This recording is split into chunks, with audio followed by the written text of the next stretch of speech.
It all started with that damn book, the Necronomicon Ex Mortis. Roughly translated, the Book of the Dead.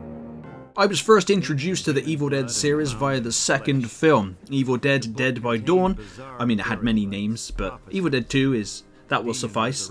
And a friend of my brother's introduced us to it, and ever since I completely fell in love with the universe that Sam Raimi and Bruce Campbell had created, and to this day I'm still an avid fan. I unfortunately have not watched the most recent film yet, Evil Dead Rise, but I hear great things and I will get there eventually. However, Evil Dead Hail to the King was the first Evil Dead game that I personally played. I don't know if it was the first Evil Dead game, but there you go. It was a survival horror game, and of course massive fans of Resident Evil. Me and my brother got this game. I think we combined pocket money to be able to pick it up. And on the PlayStation 1, of course, it was also released for Dreamcast, for those that had a Dreamcast. And yeah, it was pretty cool at the time. I want to stress this, at the time. Looking back on it nostalgically, I felt really good about it. However, upon replaying it for some game footage and to talk about it on this video, I wanted to throw myself out the window.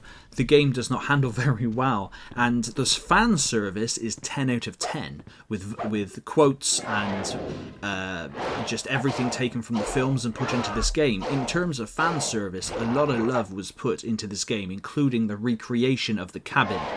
But apart from that, gameplay wise, it was pretty clunky. You run around having to find pages of the Necronomicon because apparently Ash, who is a glutton for punishment, returns to the cabin with his new girlfriend, only to then repeat the events of Evil Dead 2, which is bizarre. You also do get to go back in time, back into the medieval days in this game, the same as he did in the film.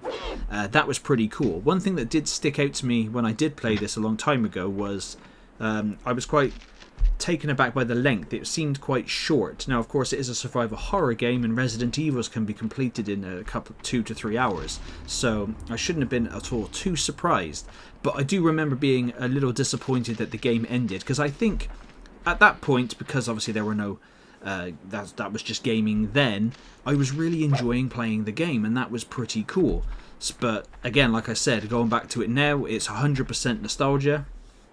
If you're a hardcore Evil Dead fan, go nuts and play the game and whatnot. But if you're not, then I don't think you'll find much enjoyment. Now, that's just me personally. You may love the game and think it's the best thing since sliced bread. And if that's so, then more power to you. Knock yourself out.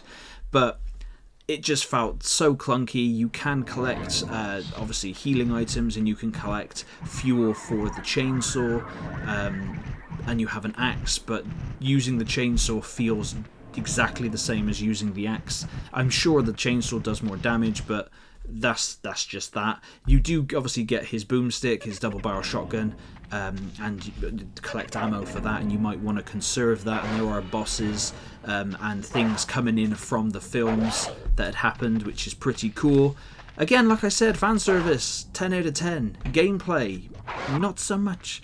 In terms of PlayStation 1 survival horror games, the Resident Evil games, Silent Hill, they really got it right.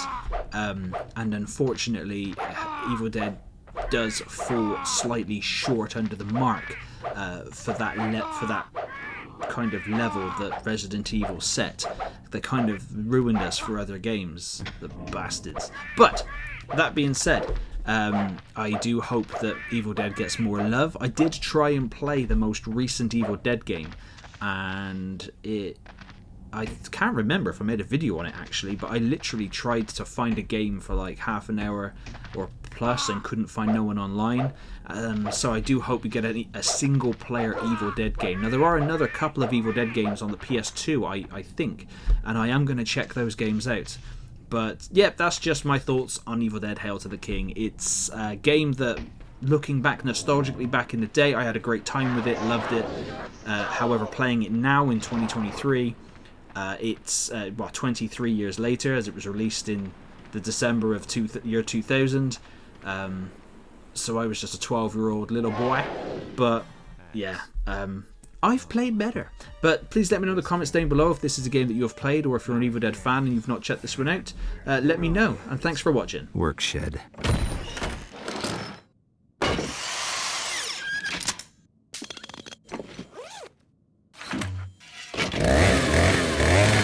Groovy.